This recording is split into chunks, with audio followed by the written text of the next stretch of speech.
Hey, Nation, I'm with Ben Baker at what's your story? Love that trademark, sir. How you doing? I am doing great, Harry. And we've been having so much fun off camera. I'm glad we just did this thing to be able to have this story together. Yeah, yeah, exactly. Because for many moons, I probably owe you a few pennies. I've used that phrase, "What's your story?" in my podcast interviews. You're actually doing it. It's great. You know what? I've been telling people stories or helping them tell their stories now for 25 years. Yeah, And it's always fun to help other people tell their stories. That's where my mojo is. That's where my passion is to enable people to be able to tell their stories effectively, so people listen, yep. understand your value to them, and engage. Well, let's back up. We'll come back to that. Let's back Sure. up. So, what was your career path? How did you get to where you're at today? Well, I came out of high tech 25 years ago. Okay. I am an ex Ingram Micro guy. Oh. For all your SMB guys, I am an ex Ingram Micro guy. I was on the retail side. I handled a company called Future Shop, which ended up being bought out by Best Buy. Okay. And they were a North American retailer, about $100 million account. And I was in the air 200 days a year. Wow. I was away from home 250, but I was in the air 200 days a year. I mean, go see the movie George Clooney, Up in the Air. That was my life. Never knew where I was going next. About 25 years ago, I got married. My wife and I took a look at this and said, this is divorce waiting to happen. And what we did is I went up to my boss. I said, you have two choices. You could double my salary to pay for the divorce, or you could cut my travel days in half. He says, why don't I buy you out? I said, done. And what he did is he bought me out. Over the next 6 months, I hired my replacement. I flew them around North America. I introduced them to everybody. And then I got an override on this. And I basically went and played golf. Yeah. And met this guy who got me into the direct mail business, because back then they were looking for tech people who could understand technology and understand direct mail. And I fell in love. I absolutely fell in love with the whole marketing, storytelling, branding side of the business. And we worked with casinos and grocery stores starting out. And, I killed trees. I killed forests.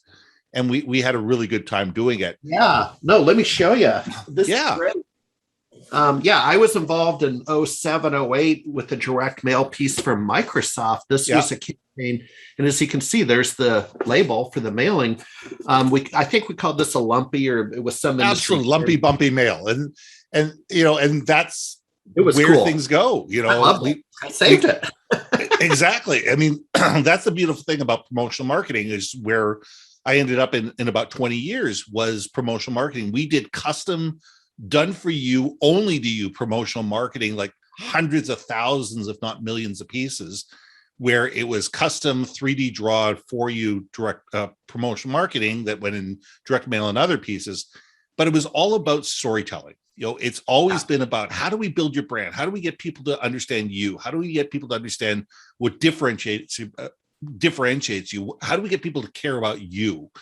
And that's where I've been the last 25 years. And it's got into trade show development, digital marketing, and podcasting over the last 8 to 10. So right now what we do is we have a program called Communicate Your Why, which is designed for small to medium-sized businesses. And what it is, it's fractional podcasting, because most people don't want to do a podcast every single week. It's a lot of work. Week after week, having to do a podcast. This, I know this. I've been podcasting for years. Column is a lot of work in a magazine. Exactly. I write 5. I write 5 columns a month. But what we've done is we've taken all that away from people. We have a team of professional hosts that interview people. We take care of the entire back end. We put together all the content marketing. So for every show, you get 25 pieces of content. And all you have to do is give us 4 hours of your time, and you get your social media content for a year. So we try to make it as easy for people as humanly possible, so they can buy in. They can buy in 4 episodes a year. They can buy 12 episodes a year. We have companies that buy their own show and have distributors across the country.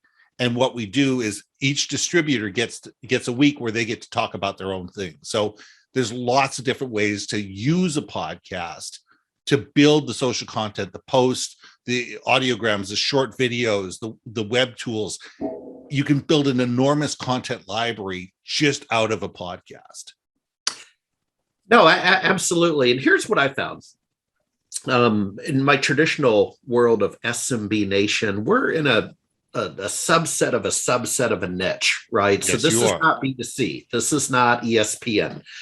And so, and you look at my colleagues who do some podcasts and mine, and it's not server burning traffic. I mean, you go up on YouTube where we host a lot of this and you see the number. Okay.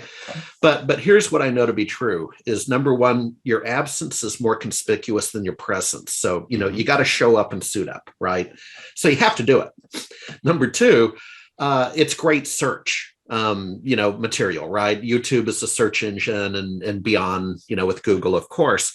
So it's good for search. And then number three, and my friend and yours, Tim Kubiak, shared this insight, is it helps you make introductions in the industry and attract guests when you have a podcast, and then the guest can socialize it. And I hadn't really viewed it that way, but you know what? That's a third dimension.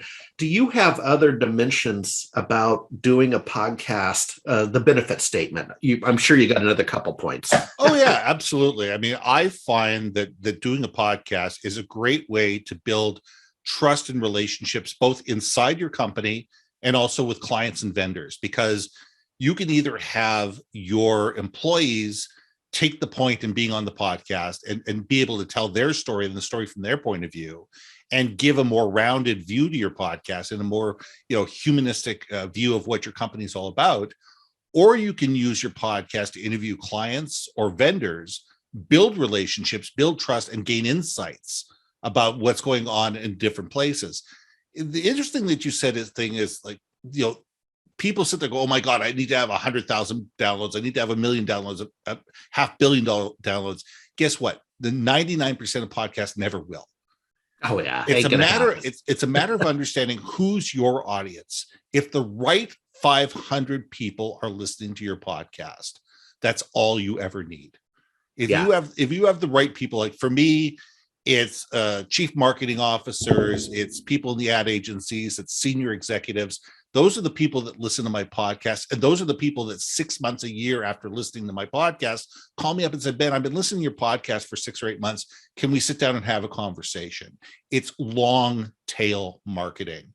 If you expect that people are going to listen to your podcast today and call you with $1 million PO tomorrow, I'm sure it's happened. It's never happened to me. But what does happen is it builds up your credibility, it builds up your trust, and it lays the foundation for people to sit there going, I should go find out more about this company.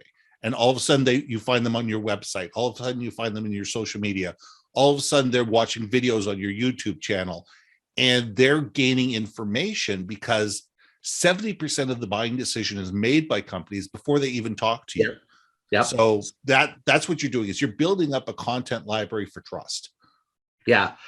Well, I'll tell you what, let's end on this by analogy. And I'd welcome your comments, but back when I was doing the books, and I occasionally still do, but the latest one is the Pocket MBA, or better yet, that's one example. The latest one was ghostwritten for a client in Austin, Texas, in the data center space. It's a smaller book. That's important because people don't really want to read it's a dummies book, right? This is a calling card, right? Mm-hmm. You freely give it away. They got instant on-demand print down so good that we can get this 60-page book out in color for about $4. It's your calling card. And by analogy, I want to say your podcast is your calling card. Any final thoughts on that? No, it's true. I mean, I've written 2 books. I agree with you 100%. I give away probably more books than I sell, because on purpose. They're relationship builders. They open doors. I use them to wedge doors. They literally can hold doors open if they're absolutely, and they're great for that. And I also stack my computer up on top of them, and they're perfect for that too. But if you take a look at your podcast is not one episode; it's the catalog of episodes. So what you're doing is you're building your brand consistently. You're telling a consistent story week after week, month after month, year after year, that enables people to sit there and say, oh, this is why I should contact this person. It's not one episode that's going to get people to talk to you. Sure enough, if they listen to one, they're probably going to listen to 4 or 5. And if they listen to 4 or 5, they may listen to more. And it's getting people to get a more human view of your company, a more human view of you, and reason why they should talk to you instead of your customer or your competitors. Yep. Well, I'll tell you what, when we get you back next quarter, so we're in Q4. Boy, what a quick year. We're going to get you back after the first of the year. And let's double click into my community, specifically a managed services providers and technology and how they can benefit. And with that, I guess, may I be the first to wish you a happy holiday season. That's kind of goofy. It's crazy to even be thinking about that. So, Harry, best of the holiday season to you, to your guests. And if anybody needs to find me, please come and find me at communicateyourwhy.com. Absolutely. Thanks, Ben.